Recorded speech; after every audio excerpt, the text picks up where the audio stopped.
Okay, Claire. Right, great work on The Thrill Is Gone.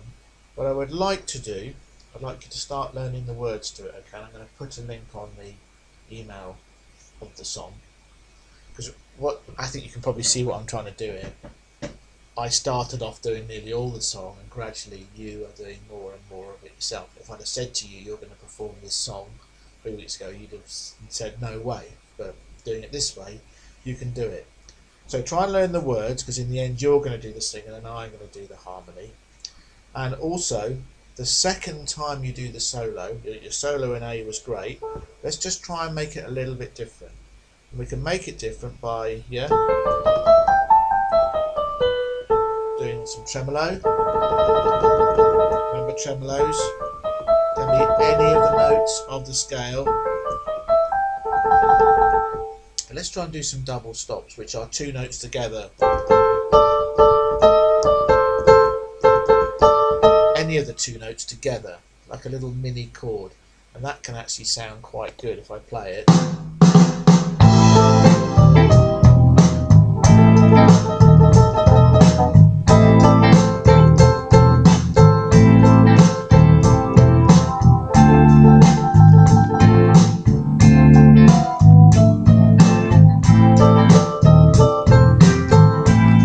Something like that, you can invent it yourself. Are you going to do that the second time you do it?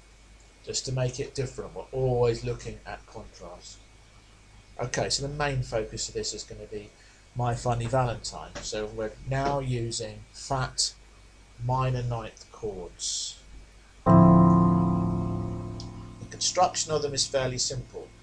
They're a fifth in the bass. So if you just plonk your hand down, 1, 2, 3, 4, 5, yeah. You always play the first note of the chord you're playing, which is D, and the last note where your thumb is. They're all like that. So if we were playing A, we would do there, and if we're playing E, we would do there. Sometimes there's a black note in them, but we don't need to worry about that at the moment because there aren't any. And the right hand chord, it surrounds the D. And we've got this great big gap here of 1, 2, 3 notes. So it's odd, isn't it, that in this chord of D minor 9, we're not playing a D, but of course we are because we're playing it down here. So that's the shape of them. Sometimes they have black notes in. Here's E minor 9. It's the same shape though, can you see? 3 notes, yeah, and we're surrounding the E. Okay, well, I'll tell you why there's black notes in there at a later date. So we're going to use that D minor 9. Quite often when you follow these minor ninth chords with 7th chords, they sound really great. There's it with E7 and here's it with G7. And on the first verse, if you like, we're just changing 3 things. So first line is as written. Ba, ba, ba, ba. Then the F.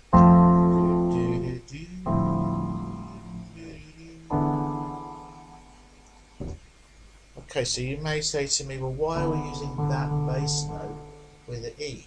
Well, when we put our template down, yeah, with the comp chords, that note was in there.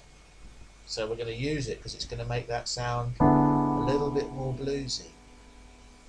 So the first 6 chords are da, da, da.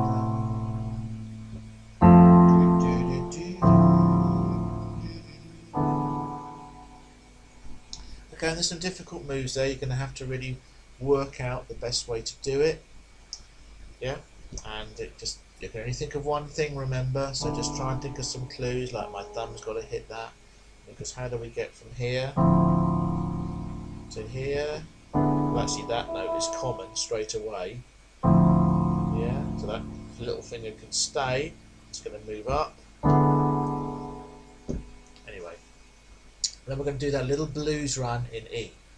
And already, you know, I haven't given you the blues in E.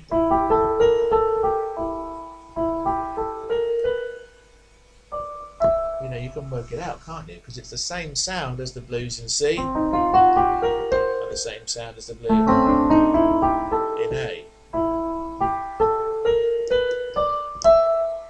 So already without the music. Can you see how this has freed you completely up from the music? You don't have to worry about learning it, because in 10 seconds you can work it out. You can straight away, that's not right, is it? You can hear it, yeah? And all blues have got these 3 notes together. So once you find the first note, you know those have got to be there. We're going to do a little blues run. It can be anything. I do this. You could do something different. And you're going to do that straight after the 7th chord, the E7. So it's going to go.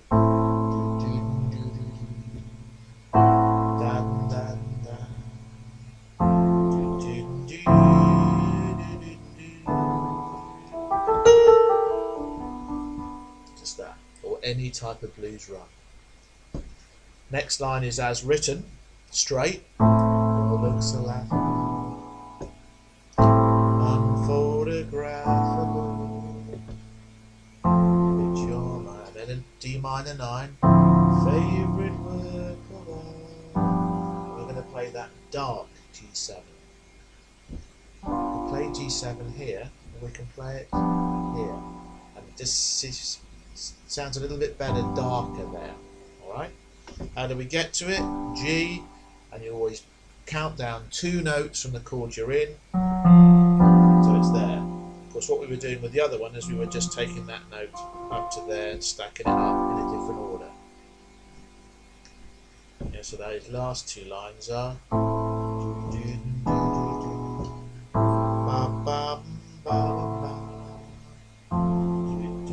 D9 and darker G7. Right, easy, yeah? The bridge. We've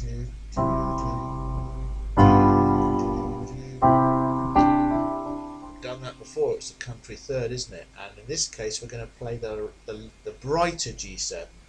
Regular C, da da, da da da. Next line, da da da. Country ninth. Then you've got all these new chords.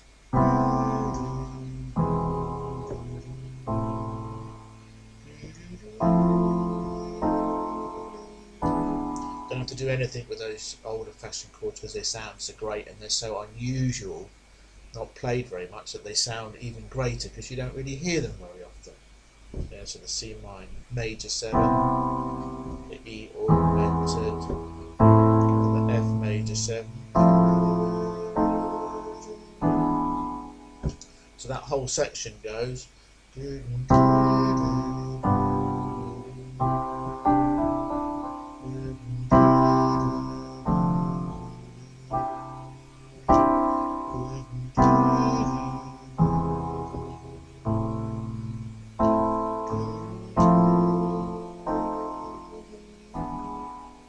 Try and get that far. Don't worry about putting in any of the extra little bits that I might put in by accident. We can put those in later. Got some quite difficult moves there. This is probably technically the hardest one we've done because you've got all those different chords that we haven't come across. And this is why we're using this. It's very, very good practice to see some of these old-fashioned chords and not get stuck in just the 7 chords of the key of C. You know, really there's about 50, and you can see how they're all sort of appearing here. The minor 6th, the minor 9th, the major 7th, which is different than the 7th, etc. Anyway, that's enough of me rabbiting on about this. I'll see you next week. Great work.